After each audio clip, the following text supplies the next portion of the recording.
ಹರೇ ರಾಮ ಬಂಧುಗಳೇ, ಸಹನಾ ಅಕ್ಷಯ್ ಯೂಟ್ಯೂಬ್ ಚಾನೆಲ್ಗೆ ಸ್ವಾಗತ. ಯೋಗಾಭ್ಯಾಸವು ಮನಸ್ಸು ಹಾಗೆ ದೇಹವ ಕನೆಕ್ಟ್ ಮಾಡುವಂಥದ್ದು. ಹಾಗೆ ನಮ್ಮ ದೇಹದ ಚಲನೆಗಳ ಅಂಶವ ಸಮತೋಲನಲ್ಲಿ ಮಡಗ್ಲೆ ಇಪ್ಪಂತಹ ವ್ಯಾಯಾಮ. ಎಫೆಕ್ಟ್ಸ್ ಆಫ್ ಯೋಗ ಆನ್ ಗಟ್ ಮೈಕ್ರೋಬಯಾಟ ಹೇಳುವ ವಿಷಯಲ್ಲಿ ಸಂಶೋಧನೆಯ ಮಾಡಿ ಮಂಗಳೂರು ವಿಶ್ವವಿದ್ಯಾನಿಲಯದಿಂದ ಡಾಕ್ಟರೇಟ್ ಪಡೆದುಕೊಂಡಂತಹ ಡಾಕ್ಟರ್ ಅನಂತ ಕೃಷ್ಣ ಭಟ್ ಇಂದು ನಮ್ಮೊಂದಿಗಿದ್ದವು. ಬನ್ನಿ ಅವರ ಮಾತಾಡ್ಸುವ. ನಮಸ್ತೆ, ಹೇಗಿದ್ವಿ? ನಮಸ್ತೆ. ಸೊ ಮೂಲತಃ ಅನಂತಣ್ಣ ನಿಂಗಳ ಮನೆ ಹಿಂಗ ಮೂಲತಃ ಬರ್ಲಾಯಬಿಟ್ಟು ಹೇಳುವಂತಹ ಮನೆತನದು ವೈದಿಕ ಪರಂಪರೆಯ ಬರ್ಲಾಯಬಿಟ್ಟು ಮನೆತನದ ಹೊಸೋಳಿಕೆ ಹೇಳುವಲ್ಲಿಂದ ಬಂದು ಹಿಂಗ ಬೆಟ್ಟು ಕಜೆ ಹೇಳುವಲ್ಲಿ ಇದ್ದದ್ದು. ಈಗ ಪ್ರಸ್ತುತ ಪುತ್ತೂರಿನ ಹತ್ತಿರ ಸವಣೂರು ಗ್ರಾಮದ ಅಗರಿ ಹೇಳುವಲ್ಲಿ ವಾಸ ಇತ್ತು. ನಿಂಗಳ ಬಾಲ್ಯ, ನಿಂಗಳ ಎಜುಕೇಶನ್ ಎಲ್ಲ ಎಲ್ಲಿ ಆಯ್ತು? ಬಾಲ್ಯ ಪೂರ್ತಿ ಗುತ್ತಿಗಾರ ಗ್ರಾಮದ ಕಮಿಲ ಬಳಪ ಅಲ್ಲಿ ಆದ್ದು.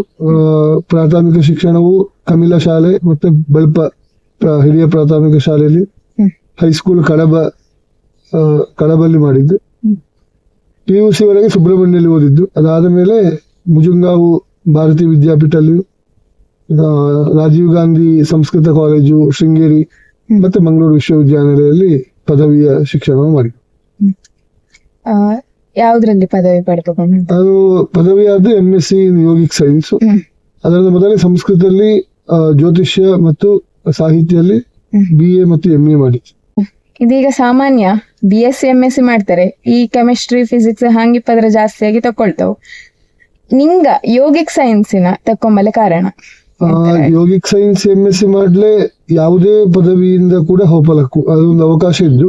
ಇಲ್ಲಿ ಹೇಳಿಲ್ಲ, ಸಾಮಾನ್ಯ ಎಲ್ಲಾ ವಿಶ್ವವಿದ್ಯಾನಿಲಯದಲ್ಲಿಯೂ ಕೂಡ ಅದೇ ರೀತಿಯಾದಂತಹ ಒಂದು ವ್ಯವಸ್ಥಿತವಾಗಿರುವ ಇಪ್ಪಂತಹ ವಿಚಾರ.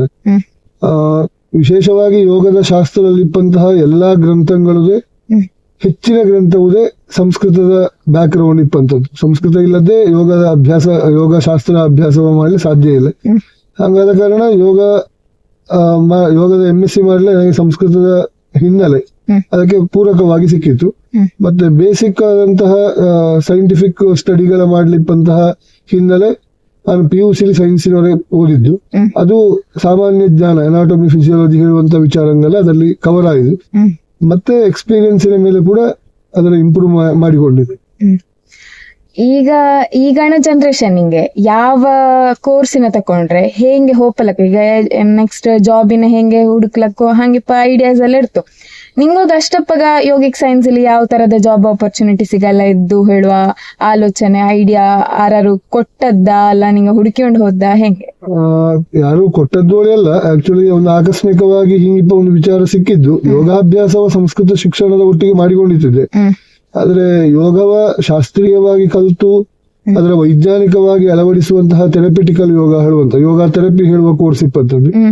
ಅದರ ಮಾಡ್ಲೆ ಹೇಳುವಂತ ಯಾವುದೇ ಗೈಡೆನ್ಸ್ ಇತ್ತಿಲ್ಲ, ನನಗೆ ಅವಕಾಶ ಸಿಕ್ಕಿತ್ತು. ಅವಾಗ ಅದಕ್ಕೆ ಪೂರಕವಾಗಿ ಅದರಲ್ಲಿ ಹೋದ್ದು, ಹಾಗೆ ಕಲ್ತದಷ್ಟೇ. ಮತ್ತೆ ಅದಕ್ಕೆ ಯಾವುದೇ ಹಿನ್ನೆಲೆಯಿಂದಾಗಿ ಬಂದದ್ದಂತದಲ್ಲ. ಈ ಎಲ್ಲ ಅಭ್ಯಾಸ ಆದ ಮತ್ತೆ ಅದೇ ಆಲ್ರೆಡಿ ಹೇಳಿದಂಗೆ ಜಾಬ್ ನಿಂಗ ಯಾವ ರೀತಿಲಿ ಜಾಬ್ ಮಾಡಿಕೊಂಡಿದ್ದಾಗಲಿ ಎಲ್ಲಿ ಜಾಬ್ ಮಾಡ್ಲೇಬಹುದು? ಯೋಗ ಥೆರಪಿ ಹೇಳುವಂತ ವಿಚಾರಕ್ಕೆ ನಾನು MSc ಮಾಡುವಂತಹ ಕಾಲದಲ್ಲಿ ಬಾರಿ ಕಮ್ಮಿ ಅದರ ಪ್ರಚಾರ ಇದ್ದದ್ದು. ಮೋದಿಯವು ಯೋಗ ಡೇ ಹೇಳುವಂತಹ ಒಂದು ಇಂಟರ್ನ್ಯಾಷನಲ್ ಡೇ ಆಫ್ ಯೋಗ ಹೇಳುವಂತಹ ಒಂದು ವಿಚಾರವ ವಿಶ್ವಾದ್ಯಂತ ಅದರ ಪ್ರಚಾರ ಮಾಡಿದ ಮೇಲೆ ಯೋಗಕ್ಕೆ ಹೆಚ್ಚಿನ ಗಮನ ಬಂದದ್ದು ಎಲ್ಲವೂ ಕೂಡ. ಆದ್ರೆ ಅದರಿಂದ ಮೊದಲೇ ಯೋಗಾಭ್ಯಾಸಕ್ಕೆ ಮತ್ತು ಯೋಗ ಥೆರಪಿಗೆ, ಯೋಗ ಚಿಕಿತ್ಸೆ ಹೇಳುವಂತ ವಿಚಾರಕ್ಕೆ ಅವಕಾಶ ಇತ್ತು. ಆಸ್ಪತ್ರೆಗಳಲ್ಲಿ ಮತ್ತೆ ಕೆಲವು ರೆಸಾರ್ಟ್ಗಳಲ್ಲಿ, ಶಾಲೆಗಳಲ್ಲಿ ಕಮ್ಮಿ ಅವಕಾಶ ಇದ್ದದ್ದು. ಆದ್ರೆ ನಾನು ಅದರ ಸೈಂಟಿಫಿಕ್ ಆಗಿ ಕಲಿತ ಮೇಲೆ ಸೈಂಟಿಫಿಕ್ ಆಗಿಯೇ ಅದರ ಅಪ್ಲೈ ಮಾಡಬೇಕು, ಅಂದ್ರೆ ಅದರ ಉಪಯೋಗಿಸಿಕೊಳ್ಳಬೇಕು ಹೇಳುವ ಕಾರಣ ನಾನು ವಿವೇಕಾನಂದ ಯೋಗ ಕೇಂದ್ರ ಬೆಂಗಳೂರು ಮತ್ತೆ ನಿಮಾನ್ಸು, ವೈದೇಹಿ ಮೆಡಿಕಲ್ ಕಾಲೇಜು, ಹೀಗ ದೊಡ್ಡ ದೊಡ್ಡ ವೈದ್ಯಕೀಯ ಕ್ಷೇತ್ರದಲ್ಲಿ ಇಪ್ಪಂತಹ ಸಂಸ್ಥೆಗಳಲ್ಲಿ ಕೆಲಸ ಮಾಡುವ ಅವಕಾಶ ಸಿಕ್ಕಿತ್ತು. ಅದರೊಟ್ಟಿಗೆ ನನ್ನ ಅನುಭವವೂ ಜಾಸ್ತಿ ಆಯ್ತು. ಸೈಂಟಿಫಿಕ್ ಆಗಿ ಯೋಗವ ಹೆಂಗೆ ಬೇರೆ ಬೇರೆ ಕಾಯಿಲೆಗೊಕ್ಕೆ ಅಥವಾ ಬೇರೆ ಬೇರೆ ಕಾರಣಕ್ಕೆ ಯೋಗ ಥೆರಪಿಯ ಹೆಂಗೆ ಉಪಯೋಗಿಸಲಕ್ಕೂ ಹೇಳುವಂತದ್ದು ನನಗೆ ಅದರಲ್ಲಿ ಅನುಭವ ಆಯ್ತು.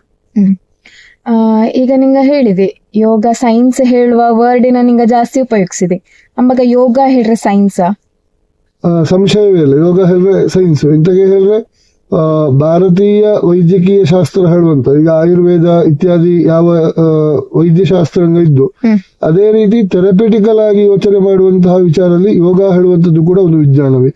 ಯೋಗದಲ್ಲಿ ಬೇಕಾದಷ್ಟು ವೈಜ್ಞಾನಿಕವಾದಂತಹ ಅಂಶಗಳಿದ್ದು ಹೇಗೆ ವೈದ್ಯಕೀಯ ಶಾಸ್ತ್ರದಲ್ಲಿ ಒಂದೊಂದು ಕಾಯಿಲೆಗೆ ಒಂದೊಂದು ಪರಿಹಾರಗಳ ರೋಗ ಪರಿಹಾರ ಹೇಳುವಂತಹ ವಿಚಾರಗಳ ಹೇಳಿದ್ದವು, ಅದೇ ರೀತಿ ಯೋಗದಲ್ಲಿಯೂ ಕೂಡ ಅದೇ ರೀತಿಯಾದಂತಹ ವೈದ್ಯಕೀಯವಾಗಿ ಗುಣಪಡಿಸುವಂತಹ ಕಾಯಿಲೆಗಳ ಯೋಗದ ಮುಖಾಂತರವೂ ಕೂಡ ಗುಣಪಡಿಸಲಾಗುತ್ತದೆ ಶಾಸ್ತ್ರ ಹೇಳಿರ್ತು. ಅದರ ಸಮಸ್ಯೆ ಅಂತ ಇದು ಇಲ್ಲಿ ಹೇಳಿದ್ರೆ ವೈದ್ಯಕೀಯವಾಗಿ ಅಥವಾ ವೈಜ್ಞಾನಿಕವಾಗಿ ಅದರ ಅಳವಡಿಸಿಕೊಂಡು ಅದರ ಉಪಯೋಗಿಸಿ ಅದರ ಉಪಯೋಗವ ಪಡೆಯುವಂಥದ್ದು ಮತ್ತು ಅದರಲ್ಲಿ ಅದರ ಸೈಂಟಿಫಿಕ್ ಆಗಿ ಪ್ರೂವ್ ಮಾಡಬೇಕಾದ್ದು ಅದೆರಡು ಸ್ವಲ್ಪ ಇನ್ನುದೇ ಬೆಳವಣಿಗೆ ಹಂತಲ್ಲಿದ್ದು ಯೋಗ ಕ್ಷೇತ್ರದಲ್ಲಿ. ಅದಾದರೆ ಅದರ ಯೂನಿವರ್ಸಲ್ ಆಗಿ ಅಂದರೆ ವಿಶ್ವಾದ್ಯಂತ ಎಲ್ಲಾ ಕಡೆಗಳಲ್ಲಿ ಎಲ್ಲಾ ಕ್ಷೇತ್ರದಲ್ಲಿ ಅಂದರೆ ಈ ಆಸ್ಪತ್ರೆಗಳಲ್ಲಿ ಅದಕ್ಕೂ ಚಿಕಿತ್ಸಾ ಕೇಂದ್ರಗಳಲ್ಲಿ ಅದಕ್ಕೂ ಮತ್ತೆ ಶಾಲೆಗಳಲ್ಲಿ ಹೀಗೆ ಬೇರೆ ಬೇರೆ ಸ್ಥಳಗಳಲ್ಲಿ ಅದರ ಉಪಯೋಗಿಸುವ ಹಂತ ಬರ್ತಾ ಇದ್ದಷ್ಟೇ. ಅದೇ ನಿಂಗ ಆಸ್ಪತ್ರೆಗಳ ಹೆಸರು ಹೇಳಿದೆ ಅಲ್ಲೆಲ್ಲ ಅಲ್ಲಿ ಅಣ್ಣ ಈಗ ನಿಮಾನ್ಸುಡಿ ಹೇಳ್ರೆ ಸಾಮಾನ್ಯ ಎಲ್ರಿಗೂ ಗೊತ್ತಿದ್ದು ಅಲ್ಲಿ ಹೆಂಗಿಪ್ಪ ರೋಗಿಗ ಇರ್ತಾವು ಹೇಳಿ ಅವಕ್ಕೆ ಟ್ರೀಟ್ ಮಾಡುದು ಅಥವಾ ಅವಕ್ಕೆ ಈ ಯೋಗ ಅಭ್ಯಾಸ ಮಾಡ್ಸದೆ ನಿಂಗೋಗಿ ಬಂದಂತಹ ಚಾಲೆಂಜಸ್ ಹೆಂಗಿರ್ತಿದ್ದು? ಪ್ರತಿ ಹಂತಲ್ಲಿಯೂ ಕೂಡ ಬೇರೆ ಬೇರೆ ರೀತಿಯಾದಂತಹ ಚಾಲೆಂಜಸ್ ಇತ್ತು. ಹೇಳಿದ್ರೆ ನಾನು ಫಸ್ಟಿಗೆ ವರ್ಕ್ ಮಾಡಿದ 2 ಪ್ಲೇಸ್ಗಳಲ್ಲಿ ವೈದೇಹಿ ಮೆಡಿಕಲ್ ಕಾಲೇಜ್ ಮತ್ತು ರೀಕೂಪ್ ಹೇಳುವಲ್ಲಿ ನಾನು ಹೆಚ್ಚಿನ ಗಮನ ಕೊಟ್ಟಂತದ್ದು ಮಕ್ಕಳ ಯೋಗ ತರಬೇತಿ. ಹೇಳಿದ್ರೆ ಮಕ್ಕ ಹೇಳಿದ್ರೆ ವಿಶೇಷ ಚೇತನ ಮಕ್ಕ, ಸ್ಪೆಷಲಿ ಏಬಲ್ಡ್ ಹೇಳುವಂತಹ ಮಕ್ಕ, ಅವಕ್ಕೆ ಸ್ಪೆಷಲ್ ನೀಡ್ ಥೆರಪಿ ಹೇಳುವಂತದ್ದೇ ಇಪ್ಪಂತದ್ದು.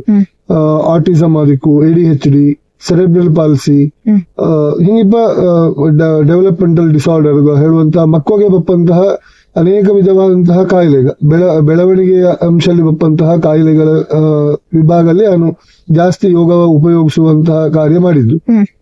ಅದರಲ್ಲಿ ಕಲಿಯುವಲ್ಲ ಹೇಳಿದ್ರೆ ಚಾಲೆಂಜಸ್ ಹೇಳುವಂಥದ್ದು ಅಂತ ಹೇಳಿದ್ರೆ ಒಂದು ತಾಳ್ಮೆ ಬೇಕು, ಮಕ್ಕಳೊಟ್ಟಿಗೆ ನಾವು ಮಕ್ಕಳಾಗಿ ಬೆರೆಯುವಂತಹ ಒಂದು ಗುಣ ಇರಬೇಕು.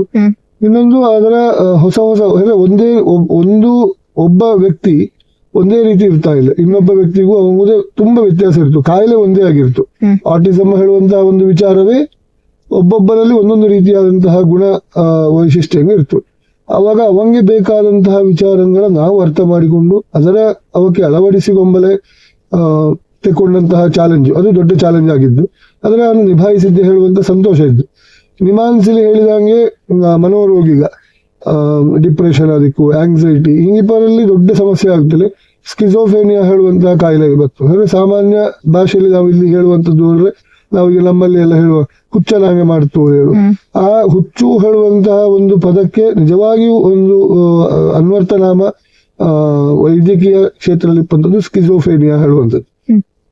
ಅವಕ್ಕೆ ಮಿರರ್ ಇಮೇಜಿಂಗ್ ಹೇಳುವಂತ ವಿಚಾರ ಇರ್ತವೆ. ಅಂದ್ರೆ ಅವು ನಾವೆಂತ ಮಾಡ್ತೋ ಅದರ ಅವು ಹಾಗೆ ರಿಪೀಟ್ ಮಾಡ್ತವೆ. ಅಂತ ಸಂದರ್ಭದಲ್ಲಿ ಎಂತ ಆಗುತ್ತೋ ಅಂದ್ರೆ ನಿಂಗೋಗಿ ದಿನಲ್ಲಿ 5-6 ಕ್ಲಾಸ್ ಬಂದಪ್ಪಾಗ 5-6 ಕ್ಲಾಸುದೇ ನಾವು ಒಟ್ಟಿಗೆ ಮಾಡಕ್ಕಾಗುತ್ತೆ.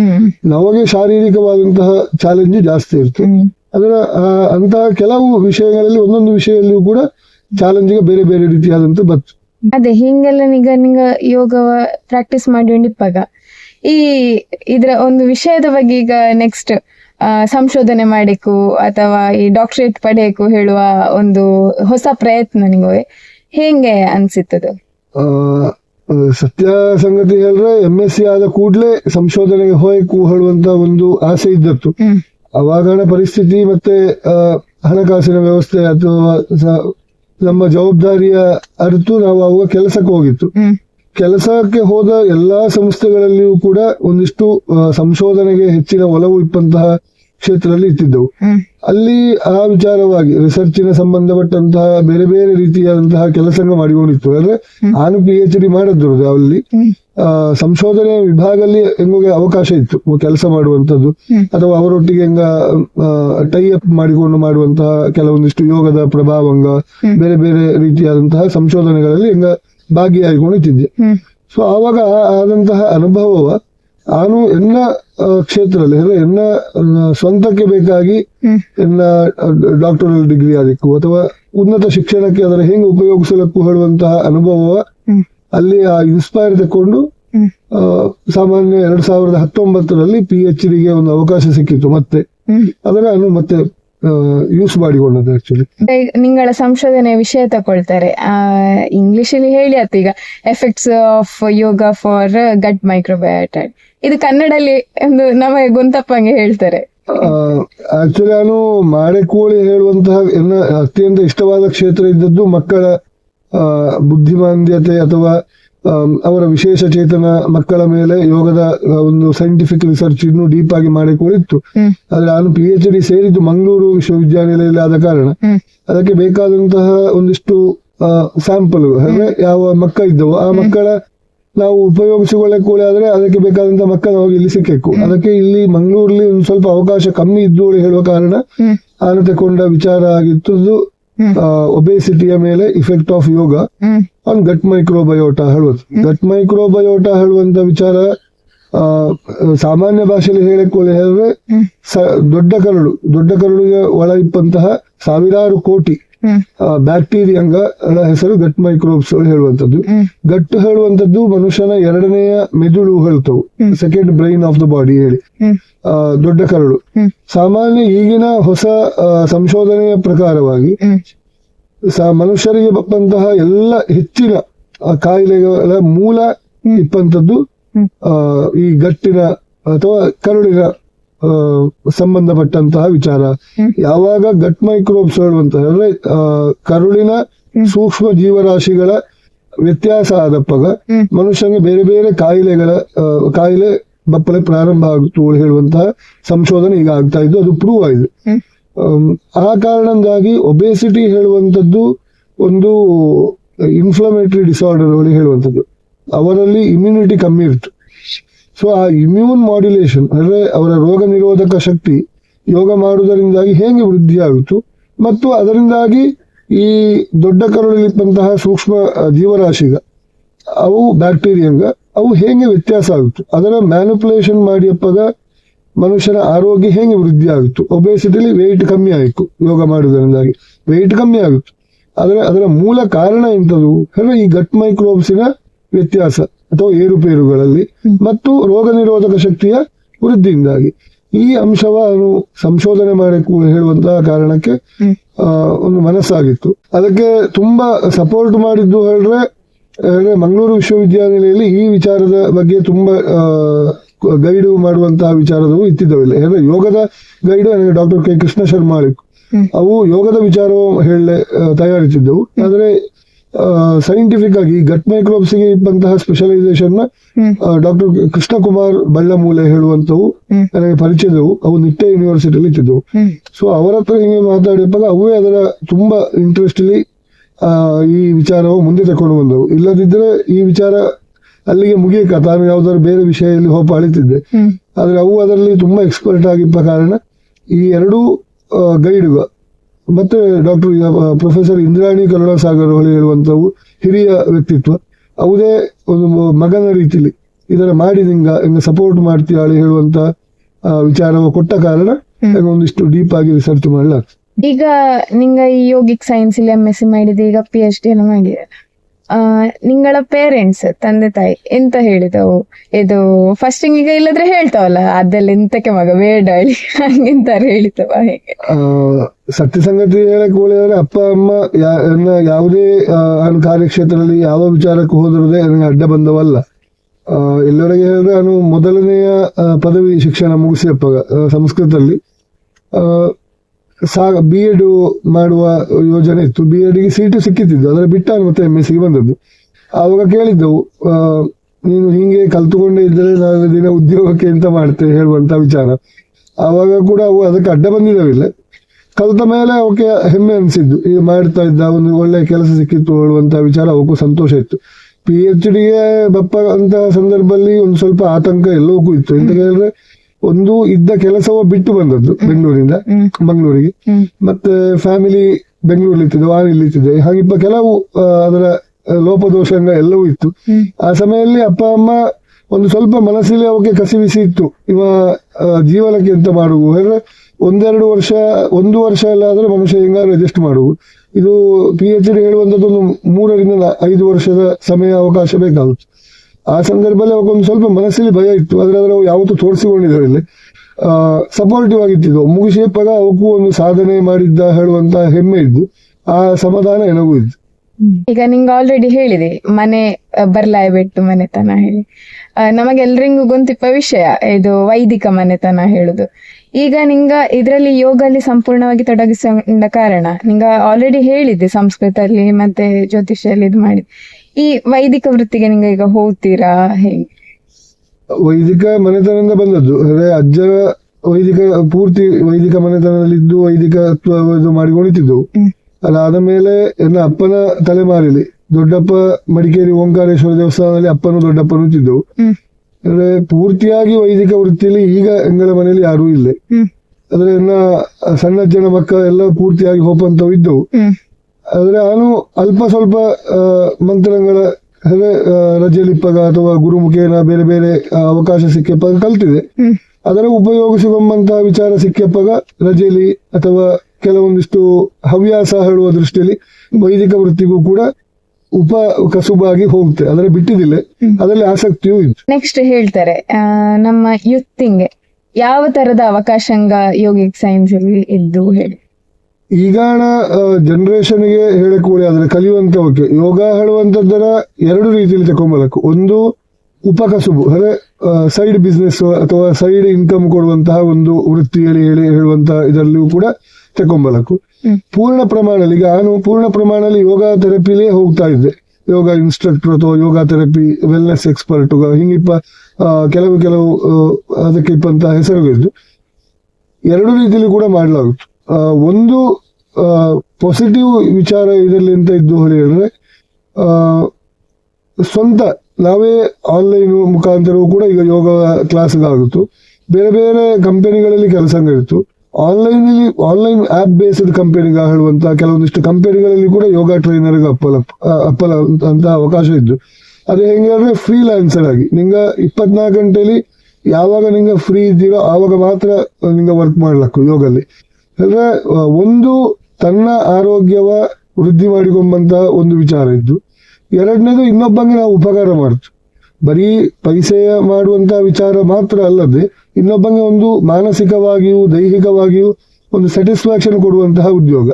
ಹಾಗೆ ಪೂರ್ಣ ಪ್ರಮಾಣದಲ್ಲಿ ಮಾಡಿದರೆ ಈಗ ಡಿಗ್ರಿ ಮಾಡಿದವಕ್ಕೆ ಅಥವಾ ಇತ್ಯಾದಿ ಇಪ್ಪಂತವಕ್ಕೆ ಪೂರ್ಣ ಪ್ರಮಾಣ ಯೋಗ ಇನ್ಸ್ಟ್ರಕ್ಟರ್ ಆಯ್ಕೊಳ್ಳಿ ಆದರೆ MSc ಯೋಗ ಮಾಡ್ಲಕ್ಕು ಪದವಿ ಶಿಕ್ಷಣ ಮಂಗಳೂರು ವಿಶ್ವವಿದ್ಯಾನಿಲಯದಲ್ಲಿ ಇದ್ದು, ಇಲ್ಲಿ ಮಂಗಳೂರಿನವಕ್ಕೆ ಬೇರೆ ಬೇರೆ ಸಂಸ್ಥೆಗಳಲ್ಲಿ ಇದ್ದು, ಬೆಂಗಳೂರಲ್ಲಿ 1-2 ಕಾಲೇಜಿಗೆ ಇದ್ದು, ಉತ್ತರ ಭಾರತದಲ್ಲಿ ಒಂದು ಸುಮಾರು ಕಾಲೇಜಿಗೆ ಬಂದಿದ್ದು, ಸೆಂಟ್ರಲ್ ಯೂನಿವರ್ಸಿಟಿ ಕೇರಳಲ್ಲಿ ಕೂಡ ಇದ್ದು, ಈಗ ಕಾಸರಗೋಡ್ನ ಹತ್ರ ಅದು MSc ಯೋಗ ಹೇಳುವಂಥದ್ದು. ಮತ್ತೆ PG ಡಿಪ್ಲೊಮಾ ಇನ್ ಯೋಗ ಹೇಳಿ 2 ಕೋರ್ಸ್ ಇದ್ದು.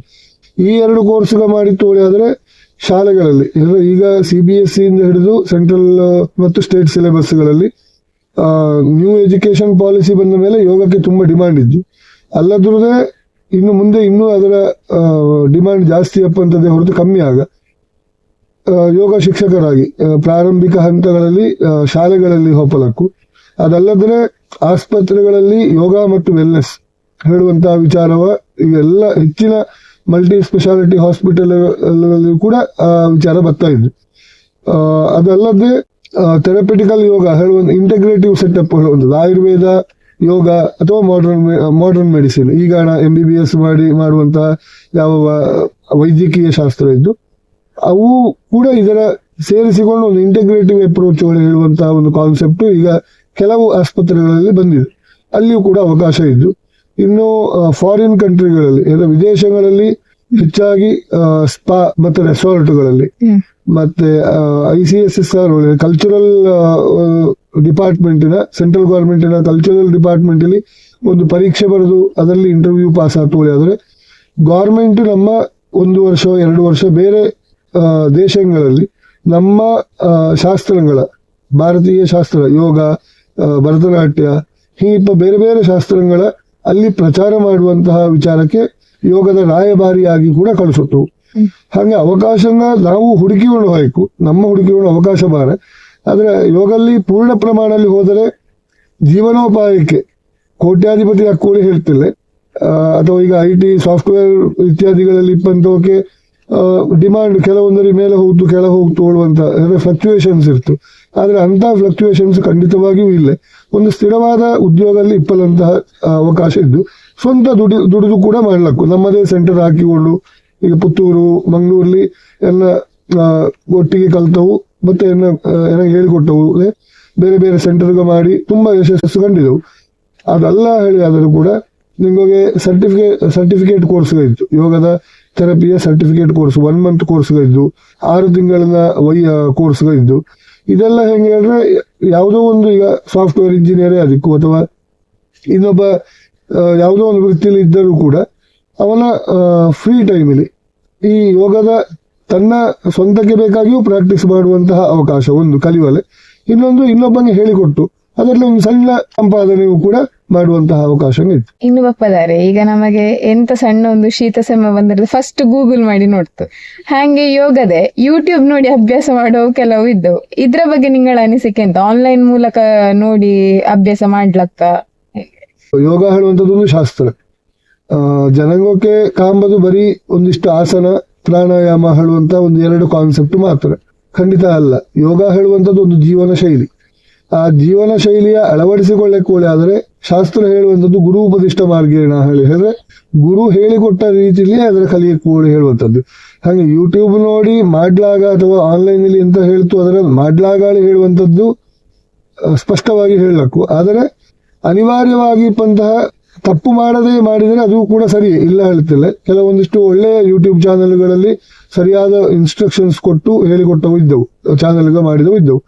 ಆದರೆ ತಪ್ಪು ಮಾಡಿ ಸಮಸ್ಯೆಯ ಮತ್ತು ಜಾಸ್ತಿ ಮಾಡಿಕೊಂಡವು ತುಂಬಾ ಜನ ಇದ್ದವು. ಟಿವಿಯ ನೋಡಿ ಒಂದಿಷ್ಟು ಪ್ರಾಕ್ಟೀಸ್ ಮಾಡಿದವು. ಅಂದ್ರೆ ಅವರ ಆರೋಗ್ಯದ ಬಗ್ಗೆ ಟಿವಿಲಿ ಗೊತ್ತಿರ್ತಿಲ್ಲ.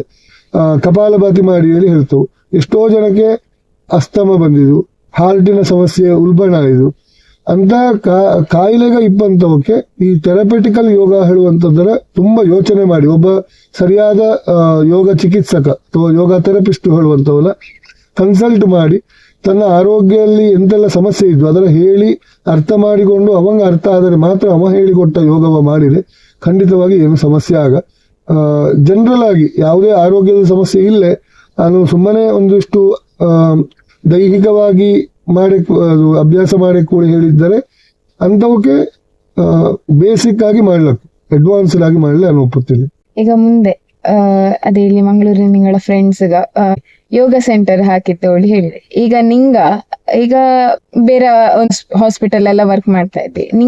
ನಿಂಗಳ ಸೆಂಟರ್ ಅಥವಾ ನಿಂಗಳ ಫ್ಯೂಚರ್ ಗೋಲ್ ಇದ್ದ ಹೆಂಗೆ? ಊರಿಲಿ ಸದ್ಯಕ್ಕೆ ಬಪ್ಪ ಪ್ಲಾನ್ ಇಲ್ಲ. ಈಗ ನಾನು ಬೆಂಗಳೂರಲ್ಲಿ ಬೆಂಗಳೂರಿನ ಸಮಸ್ಯೆ ಅಂತ ಅಂದ್ರೆ ಜನಾಂಗ ಸೆಂಟರ್ಗೆ ಹೋಗಿ ಬಪ್ಪ ಅಂತದ್ದು ತುಂಬಾ ಕಮ್ಮಿ. ಅಲ್ಲಿ ಜಿಮ್ ಓರಿಯೆಂಟೆಡ್ ಆದಂತಹ ವಿಚಾರ ಇಪ್ಪದು. ಒಂದೊಂದು ಏರಿಯಾದ ಜನರ ಮೆಂಟಾಲಿಟಿ ಬೇರೆ ರೀತಿ ಇತ್ತು. ಯೋಗ ಕೇಂದ್ರ ಮಾಡಿದ್ರೆ ಅಲ್ಲಿ ಯೋಗ ಸೆಂಟರ್ಗೆ ಮಾಡಿದ್ರೆ ಬಪ್ಪಂತೂ ಬಕ್ಕು, ಆದರೆ ತುಂಬಾ ಟೈಮ್ ಬೇಕಕ್ಕು ಡೆವಲಪ್ ಅಪ್ಪಲೆ. ನಾನು ಸ್ವಂತವಾಗಿ ಯೋಗ ಸೆಂಟರ್ ಮಾಡುವಂತಹ ಪ್ಲಾನ್ ಸದ್ಯಕ್ಕೆ ಇಲ್ಲ. ಇಂಟಗ್ರೇಟಿವ್ ಅಪ್ರೋಚ್ ಅಂದ್ರೆ ಬೇರೆ ಹಾಸ್ಪಿಟಲ್ ಅಥವಾ ಆಯುರ್ವೇದ ಮತ್ತೆ ಇತ್ಯಾದಿ ಬೇರೆ ಬೇರೆ ವೈದ್ಯಕೀಯ ಕ್ಷೇತ್ರದವರೊಟ್ಟಿಗೆ ಟೈ ಅಪ್ ಮಾಡಿಕೊಂಡು ಒಂದು ಕಾನ್ಸೆಪ್ಟ್ ನ ಡೆವಲಪ್ ಮಾಡಕ್ಕೆ ಹೇಳುವಂತಹ ವಿಚಾರ ಇದ್ದು ಅದಕ್ಕೆ ಸೂಕ್ತವಾದಂತಹ ಜಾಗೆ ಮತ್ತು ಸೂಕ್ತವಾದಂತಹ ವ್ಯಕ್ತಿಗಳ ಕಾಂಟ್ಯಾಕ್ಟ್ ಆಗ್ತಾ ಇದ್ದಷ್ಟೇ. ಅದು ಮುಂದಿನ ಯೋಚನೆ. ಅದು ಆನ್ಲೈನ್ ಕ್ಲಾಸ್ಗಳ ತಗೊಳ್ತಾ ಇದ್ದೀರಾ? ಆನ್ಲೈನ್ ಕ್ಲಾಸ್ಗಳು ಮಾಡ್ತಾ ಇಲ್ಲ ಅಂತ ಹೇಳಿ ರೆಗ್ಯುಲರ್ ಆಗಿ ನಾನು ಈಗ ವರ್ಕ್ ಮಾಡ್ತಾ ಇಪ್ಪಂತಹ ಕಂಪನಿಗಳಲ್ಲಿ 9 to 5 ಜಾಬ್ ಟೈಮ್. ಸೊ ಅದರ ಒಟ್ಟಿಗೆ ಇದು ಎಜೆಸ್ಟ್ ಆಗ್ತಿಲ್ಲ. ಅಂದ್ರೆ ನಾವು ಸಮಯ ಫ್ಯಾಮಿಲಿಗೂ ಕೂಡ ಕೊಡಕ್ಕಾಗುತ್ತು. ಹಾಗಾದ ಕಾರಣ ಮತ್ತೆ ಬೆಂಗಳೂರಲ್ಲಿ ಟ್ರಾವೆಲಿಂಗ್ 1-2 ಗಂಟೆ ಹೋಗುತ್ತು. ಹಾಗೆ ಮತ್ತೆ ಉಳಿದ ಸಮಯ ನಾನು ಆನ್ಲೈನ್ ಕ್ಲಾಸ್ಗೆ ಉಪಯೋಗಿಸುತ್ತಿಲ್ಲ. ಆದಷ್ಟು ನಾನು ಆನ್ಲೈನ್ ಕ್ಲಾಸ್ಗಳ ಮಾಡುವುದರಲ್ಲಿ ಸ್ವಲ್ಪ ಹಿಂದೆ. ಎಂತ ಹೇಳಿದ್ರೆ ನನಗೆ ಅದಷ್ಟು ಸ್ಯಾಟಿಸ್ಫ್ಯಾಕ್ಷನ್ ನನಗೆ ಪರ್ಸನಲಿ ಇಲ್ಲ. ಅಂದ್ರೆ ನಾನು ಹೇಳಿಕೊಟ್ಟದ್ರಲ್ಲಿ ಇನ್ನೊಬ್ಬ ಒಳ್ಳೆದಾಯ್ಕು ಹೇಳಿ ಆದ್ರೆ ಅವು ಎದುರೇ ಇದ್ದರೆ ನನಗದರಲ್ಲಿ ಜಾಸ್ತಿ ಪ್ರಭಾವಾಳಿ ಅನ್ಸುತ್ತೆ. ಈಗ ಥೆರಪಿಟಿಕಲ್ ಯೋಗ ನಿಂಗ ಹೇಳಿದೆ, ಮೆನ್ಷನ್ ಮಾಡಿದೆ, ಅದು ಮತ್ತೆ ಜನರಲ್ ಯೋಗ ಈ ಎರಡಕ್ಕೆ ವ್ಯತ್ಯಾಸ ಅಂತಾರ? ಯೋಗ ಹೇಳುವಂತಹ ಒಂದು ಟೋಟಲ್ ವ್ಯವಸ್ಥೆ ಹೆಂಗೆ ಹೇಳಿದ್ರೆ, ಯೋಗ ಹೇಳುವಂತದ್ದು ಅಷ್ಟಾಂಗ ಯೋಗ ಹೇಳುವಂಥದ್ದು ಯಮ ನಿಯಮ ಆಸನ ಪ್ರಾಣಾಯಾಮ ಪ್ರತ್ಯಾಹಾರ ಧಾರಣ ಧ್ಯಾನ ಸಮಾಧಿ ಹೇಳುವಂಥದ್ದು. ನಾನು ಆಗಲೇ ನಿಮಗೆ ಹೇಳಿದಂಗೆ ಯೋಗ ಹೇಳುವಂಥದ್ರಲ್ಲಿ ಕೇವಲ ಆಸನ ಮತ್ತು ಪ್ರಾಣಾಯಾಮಗಳ ಬಗ್ಗೆ ಜನಾಂಗಕ್ಕೆ ಎಲ್ಲವಕ್ಕೂ ಗೊತ್ತಿರ್ತದೆ. ಆಸನ ಮಾಡಿದ್ರೆ ದೇಹಕ್ಕೆ ಒಳ್ಳೇದು. ಆದರೆ ಯೋಗದ ನಿಜವಾದ ಇದು ಹೆಂಗೆ ಹೇಳಿದ್ರೆ, ಒಂದು ಆಸನ ಹೇಳುವಂಥದ್ರಲ್ಲಿಯೂ ಕೂಡ ಶಿಸ್ತಿದ್ದು, ಉಸಿರಾಟದ ಪ್ರಕ್ರಿಯೆ ಹಂಗಿದ್ದು, ಅದರ ಒಟ್ಟಿಗೆ ನಾವು ದೇಹದ ಚಲನೆ ಮಾಡಿಯಪ್ಪಾಗ ಮಾತ್ರ ಅದರ ನಿಜವಾದ ಪ್ರಭಾವ ಸಿಕ್ಕುವಂಥದ್ದು. ಒಂದು ದೇಹದಲ್ಲಿ ಈಗ ಅನಾಟಮಿ ಮತ್ತು ಫಿಸಿಯಾಲಜಿ ಹೇಳುವಂತಹ ವಿಚಾರ, ನಾವು ಶ್ವಾಸ ಪ್ರಕ್ರಿಯೆ ಹೆಂಗಾಗುತ್ತು ಅಥವಾ ನಮ್ಮ ದೇಹದ ಚಲನೆ ಹೆಂಗಾಗುತ್ತು, ಒಂದೊಂದು ಗಂಟುಗಳು ಕೂಡ ಹೇಗೆ ಮೂವ್ಮೆಂಟ್ ಆಗುತ್ತು, ಈ ಸಮಸ್ಯೆ ಈ ದೇಹದ ಪ್ರತಿಯೊಂದು ಭಾಗಗಳ ಹೇಗೆ ಕಾರ್ಯ ಮಾಡ್ತು ಹೇಳುವಂಥದ್ದರ ಅರ್ಥ ಮಾಡಿಕೊಂಡು ಅದಕ್ಕೆ ಬೇಕಾದಂತಹ ಆಸನಗಳ ಅಥವಾ ಪ್ರಾಣಾಯಾಮಗಳ ಅಳವಡಿಸಿಕೊಂಬದ್ದು, ಅಂದ್ರೆ ವೈಜ್ಞಾನಿಕವಾಗಿ ಅಳವಡಿಸಿಕೊಂಬದ್ದು. ಈಗ ಥೆರಪಿ ಹೇಳುವಂಥದ್ದು ಯಾರಿಗೆ ಹೇಳಿದ್ರೆ ಚಿಕಿತ್ಸೆ ಕೊಡುವಂತಹ ವಿಚಾರ, ಯಾರಿಗಾದರೂ ಏನಾದರೂ ಸಮಸ್ಯೆ ಇದ್ದರೆ. ಹಾಗೆ ಹೇಳಿದ್ರೆ ಸಾಮಾನ್ಯ ಬೇರೆ ಏನೂ ಸಮಸ್ಯೆ ಇಲ್ಲದಿರುವುದೇ ಥೆರಪಿ ಯೋಗ ಮಾಡ್ಲಕ್ಕಾಲಿಕೆ ಅಂದ್ರೆ ಖಂಡಿತ ಮಾಡ್ಲಕ್ಕು. ಎಂತ ಹೇಳಿದ್ರೆ 3 ರೀತಿಯಾದಂತಹ ವಿಚಾರ. ಒಂದು ಪ್ರಿವೆಂಟಿವ್, ಪ್ರಮೋಟಿವ್ ಮತ್ತು ಕ್ಯೂರೇಟಿವ್ ಆಸ್ಪೆಕ್ಟ್ ಆಫ್ ಯೋಗ ಅಂತ ಹೇಳುವಂಥದ್ದು. ಅಂದ್ರೆ ಒಂದು prevention is better than cure. ಹಂಗಾದ ಕಾರಣ ರೋಗ ಬಪ್ಪಂದ ಮೊದಲೇ ನಾವು ಅದರ ತಡ್ಕೊಂಬಂಥದ್ದು, ಅದಕ್ಕೆ ಪ್ರಿವೆಂಟಿವ್ ಆಸ್ಪೆಕ್ಟ್ಸ್ ಹೇಳ್ತವೆ. ಪ್ರಮೋಟಿವ್ ಆಸ್ಪೆಕ್ಟ್ಸ್ ಅಂದ್ರೆ ಇಪ್ಪಂತಹ ಆರೋಗ್ಯ ಸರಿ ಇದ್ದು ಆದ್ರೆ ಇನ್ನೂ ಅದರ ರಜೆ ಇನ್ನೂ ಜಾಸ್ತಿ ಮಾಡುವಂಥದ್ದು, ಉದ್ದೀಪನ ಮಾಡುವಂಥದ್ದು, ಅದು ಕೂಡ ಯೋಗಲ್ಲಿ ಇದ್ದು. ಮತ್ತೊಂದು ಕ್ಯೂರೇಟಿವ್ ಹೇಳುವಂಥದ್ದು, ಆಲ್ರೆಡಿ ನಾವು ಯಾವುದೋ ಒಂದಿಷ್ಟು ಸಮಸ್ಯೆಗೆ ಇದ್ದು ದೇಹದಲ್ಲಿ ಅಥವಾ ಮಾನಸಿಕವಾಗಿ ಅದರ ಸರಿ ಮಾಡ್ಲಿಪ್ಪಂತಹ ವಿಚಾರ. ಈ 3 ವಿಚಾರಕ್ಕೂ ಕೂಡ ಯೋಗವ ಸೈಂಟಿಫಿಕ್ ಆಗಿ ವೈದ್ಯಕೀಯವಾಗಿ ಅದರ ಯಾವ ಆಸನವೋ ಮಾಡಿದ್ರೆ ಇದಕ್ಕೆ ಸರಿಯಕ್ಕು ಹೇಳುವಂಥದ್ದರ ಅರ್ಥ ಮಾಡಿಕೊಂಡು ಮಾಡಿಸುವಂಥದ್ದು ಯೋಗ ಥೆರಪಿ. ಅಂದ್ರೆ ಯೋಗ ಜನರಲ್ ಯೋಗಲ್ಲಿ ಹೇಳುವಂತ, ಈಗ ಯಾರು ಒಂದಿಷ್ಟು ಆಸನ, ಒಂದು 1000 ಆಸನ ಇದ್ದು, ಒಂದು 10-20 ಪ್ರಾಣಾಯಾಮ ಇದ್ದು, ಆದ್ರೆ ಯಾರು ಬೇಕಾದ್ರೂ ಮಾಡ್ಲಕ್ಕಾಳೆ ಹೇಳುವಂಥದ್ದು, ಯಾರು ಸಾಮಾನ್ಯ ಆರೋಗ್ಯಲಿಪ್ಪಂತವೋ ಯಾರು ಬೇಕಾದ್ರೂ ಮಾಡ್ಲಕ್ಕು. ಆದರೆ ಅದರಲ್ಲಿ ಯಾವ ಆಸನಗಳ, ಯಾವ ಪ್ರಾಣಾಯಾಮಗಳ, ಯಾವ ರಿಲ್ಯಾಕ್ಸೇಷನ್ ಟೆಕ್ನಿಕ್ ಅದಕ್ಕೂ, ಯಾವ ಮೆಡಿಟೇಷನ್ ಧ್ಯಾನವ ಮಾಡಬೇಕು, ಯಾವ ಸಮಸ್ಯೆಗೆ ಯಾರು ಮಾಡಬೇಕು, ಹೇಗೆ ಮಾಡಬೇಕು ಹೇಳುವಂಥದ್ದರ ಸೈಂಟಿಫಿಕ್ ಆಗಿ ಹೇಳಿಕೊಡುವಂಥದ್ದು ಯೋಗ ಥೆರಪಿ. ಹಾಗಾದ ಕಾರಣ ಆ ಯೋಗ ಥೆರಪಿ ಹೇಳುವಂತಹ ಕೋರ್ಸ್ ಮಾಡಿದವರ ಹತ್ರ ಮಾತ್ರವೇ ಅದರ ಕಲಿವಲಡಿ ಅಷ್ಟೇ. ಜನರಲ್ ಆಗಿ ಯೋಗ ಹೇಳಿಕೊಡ್ತವೆ. ಈಗ ತುಂಬಾ ಕಡೆಗಳಲ್ಲಿ ಯೋಗ ಶಿಕ್ಷಣ ಇದ್ದು, ನಮ್ಮ ಸಂಘದ ಕಾರ್ಯಚಟುವಟಿಕೆಗಳಲ್ಲಿಯೂ ಕೂಡ ಸೂರ್ಯ ನಮಸ್ಕಾರ ಆಸನಗಳಿದ್ದು, ಮತ್ತೆ ಫಿಸಿಕಲ್ ಎಜುಕೇಶನ್ ಅಂದ್ರೆ ಆಟೋಟಗಳಲ್ಲಿಯೂ ಕೂಡ ಯೋಗವ ಹೇಳಿಕೊಡ್ತವೆ ಆಸನಗಳ. ಅಲ್ಲಿ ಎಲ್ಲಿಯೂ ಕೂಡ ಈ ಥೆರಪಿಟಿಕಲ್ ಕಾನ್ಸೆಪ್ಟ್ ಕವರ್ ಆಗುತ್ತಿಲ್ಲ. ಇದೇ ವ್ಯತ್ಯಾಸ ಇಪ್ಪತ್ತು. ಹೀಗೆ ನಿಂಗಳ ಯೋಗದ ಜರ್ನಿ ಮುಂದುವರಿಯಲಿ, ಹಾಗೆ ನಿಗಳಿಂದ ಯೋಗ ಥೆರಪಿ ತೆಕ್ಕೊಂಡು ಹುಷಾರಾಗಲಿ ಹೇಳಿ ಹೇಳ್ತಾ ಧನ್ಯವಾದಗಳು ಅನಂತ. ಧನ್ಯವಾದ.